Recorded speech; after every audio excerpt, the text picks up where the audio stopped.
अस्सलाम वालेकुम नाजरीन। ड्रामा सीरियल बरहम के नेक्स्ट एपिसोड में आप देखेंगे अलीज़े को बाजियाब तो करवा लिया गया, मगर तैमूर पाशा अब खामोशी से बैठेंगे नहीं। रातों रात उस किडनैपर की तफ्तीश हुई और मालूम हो गया कि इसके पीछे अहमद ही है। ये सुनकर अर्जुमन बेगम तो बहुत ज्यादा परेशान हो गयी कि मुझे बर्बाद होने से कोई नहीं बचा सकेगा, सालार तुम ही कुछ करो। जबकि दूसरी जानिब इस अहमद के खिलाफ सारी तफ्तीश मुकम्मल हो चुकी है। नंबर ट्रेस किया, सारा डेटा निकलवाया तो तब मालूम हुआ ये तो तैमूर पाशा की कंपनी का एम्प्लॉय रह चुका है। तैमूर पाशा को बताया जाता है सर वो काफी अरसे तक हमारे फाइनेंस डिपार्टमेंट में काम करता रहा है। साथ ही सालार भी बैठा था, वो भी सुन लेता है। अपनी आनी को कॉल करके सब कुछ बता दिया तो वो सुनकर और भी परेशान हाल हो जाती हैं और उससे दरख्वास्त करती हैं तुम कुछ भी करके आनी को प्लीज बचा लो। सालार जो कि अपने तरीके से तफ्तीश शुरू करता है कि ये अहमद कहाँ रहता है और फिर बिल आखिर वहां तक पहुंच ही गया, इससे पहले कि उसके अंकल पहुंच जाएं और आने की हकीकत खुल जाए। जाते ही उसके दोस्त के मुंह पे जोरदार तमाचा रखता है, तुम अहमद हो क्या? तो वो बताता है नहीं मैं नहीं हूँ, हाथ जोड़ लेता है। मैंने तो अपने दोस्त अहमद को बहुत समझाया था, मेरे लाख समझाने पर वो नहीं समझा और तभी वो यहाँ इसे फ्लैट से ही गायब करवा देता है कि तुम यहाँ पर अब नहीं रहोगे।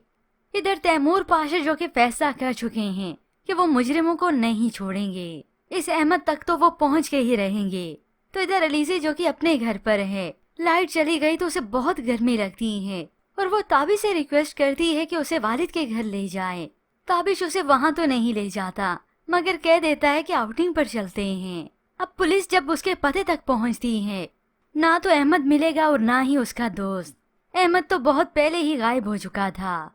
ये सुनकर तैमूर पाशा परेशान होते हैं मगर अभी भी हिम्मत नहीं हारेंगे कि वो इस तक पहुँच कर ही रहेंगे। तो सालार इन्हें कहता है कि किडनैपर्स हमारी सोच से भी बढ़कर ज्यादा तेज है, इसीलिए तो काफी अच्छे से खेल रहा है, हमारे पहुँचने से पहले ही वो गायब हो गया।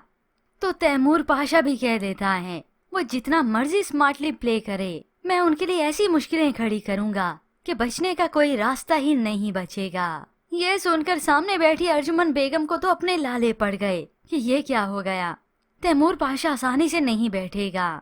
कुछ वक्त बीत जाने के बाद ये सालार जब अपनी आनी से बात करने आता है उनके कमरे में, आनी अभी तो हम पूरी कोशिश कर रहे हैं कि अंकल उस तक ना पहुंच सकें, लेकिन जिस दिन अंकल उस तक पहुंच गए तो तब हम और आप कैसे फेस करेंगे। इसी बात ही का खदशा तो इस अर्जुमन बेगम को भी है कि पता नहीं अब क्या होगा। बस एक बार इस रमशा को मालूम हो जाए, क्योंकि उसने झूठ बोला था कि मैंने तुम्हारी और आंटी की बातें सुन ली हैं, हकीकत में उसे खुद भी कुछ पता नहीं। अब जो भी है अहमद तक पहुंच भी जाएं, तो हो सकता है ये अहमद ऐन वक्त पर झूठ ही बोल दे कि मुझे ये सब कुछ करने को कहा था इस रमशा ने, तो तब इस रमशा को कोई भी नहीं बचा सकेगा। लेकिन व्यूअर्स आपको क्या लगता है कि ड्रामे की कहानी में इस तरह से यू टर्न आएगा? मजीद ड्रामास रिव्यूज के लिए आप देखते रहिए उर्दू टीवी।